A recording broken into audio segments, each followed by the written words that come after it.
Il y a maintenant 6 ans, un smartphone avait fait parler de lui. Design inchangé alors que le borderless commençait à envahir le marché. Suppression de la prise jack qui a fait couler de l'encre. Une avancée sans réellement en avoir sur certains aspects. Et pourtant, il reste encore l'un des iPhones les plus vendus en tant que smartphone de seconde main et de reconditionné. L'iPhone 7 a marqué beaucoup d'utilisateurs. Et pour encore être un succès, il y a des raisons. Et ces raisons, nous allons les voir ensemble.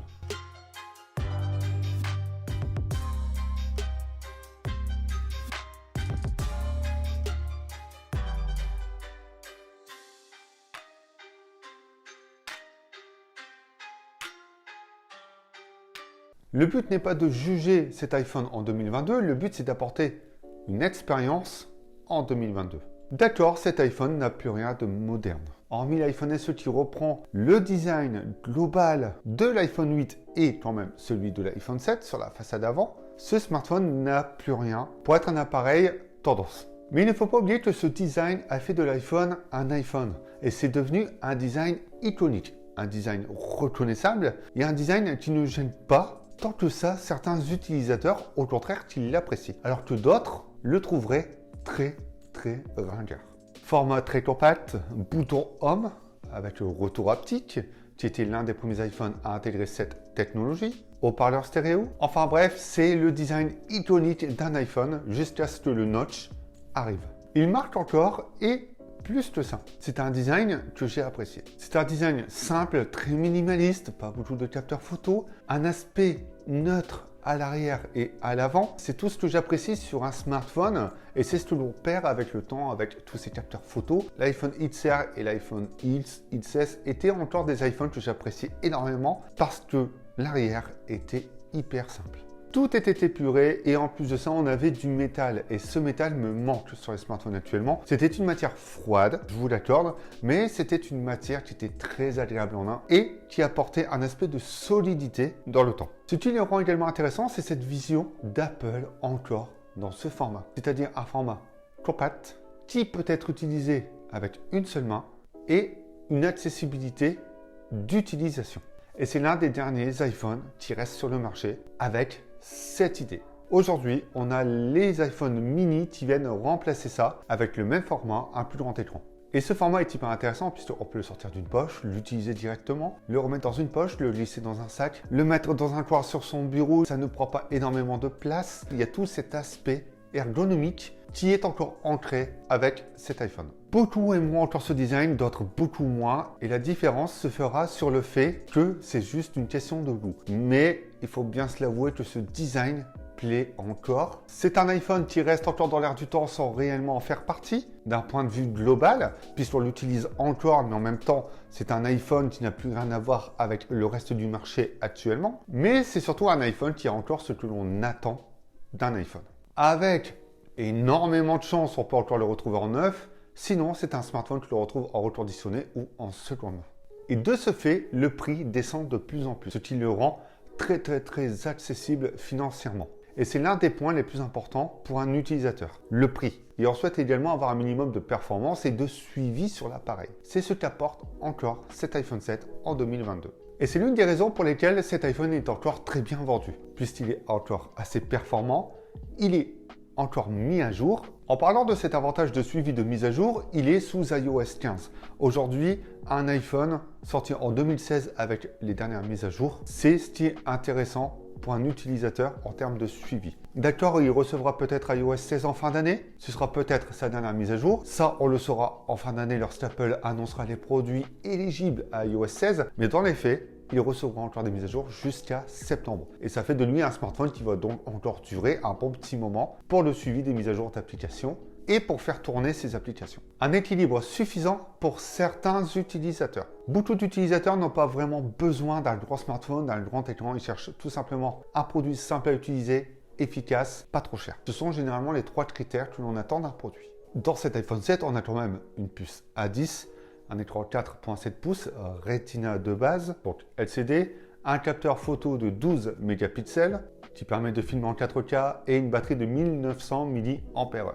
Ok, face aux nouveaux iPhones, il sera en retrait en termes de performance, en termes de puissance, en termes de fluidité. C'est vrai que l'iPhone 7 reste toujours fluide pour un produit sorti en 2016, mais comparé au smartphone actuel, il sera un poil en dessous, ce qui est tout à fait logique également. Mais il apporte quand même une bonne optimisation. Et l'autre avantage, c'est peut-être l'un des derniers, c'est qu'il est encore compatible avec tout l'écosystème d'Apple. AirTag, Apple Watch, ce ne sont que des exemples, mais cet iPhone 7 sera compatible avec tous les derniers produits sortis par Apple. L'utiliser en 2022 peut être un bon choix. Pour résumer ça, c'est l'attractivité de l'expérience.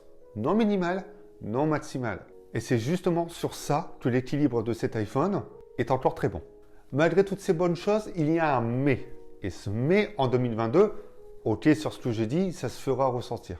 Mais ce n'est pas que sur ça. On le retrouve quasiment quand on reconditionné ou de seconde main. Parfois, ça ne permet pas de garder certains composants d'origine sur le produit. L'écran, qui peut être de moins bonne qualité, moins lumineux, et qui apporte cet effet de lenteur sur certains scrolls. La qualité d'origine de l'arrière également, ce métal un peu plastifié, où on perd la qualité de fabrication de l'iPhone, joue également sur cette expérience. Ça concerne même la batterie et la qualité de celle-ci sur le long terme. Pour un passionné, voir que cet iPhone, dans le temps et avec tous ses composants remplacés, n'apporte pas l'expérience qu'Apple proposait à l'origine, c'est dommage. Par contre, pour un utilisateur lambda qui ne prête pas attention à ce genre de détails, c'est sur ça que va se jouer sa décision sur le prix et de ce que peut lui apporter le produit.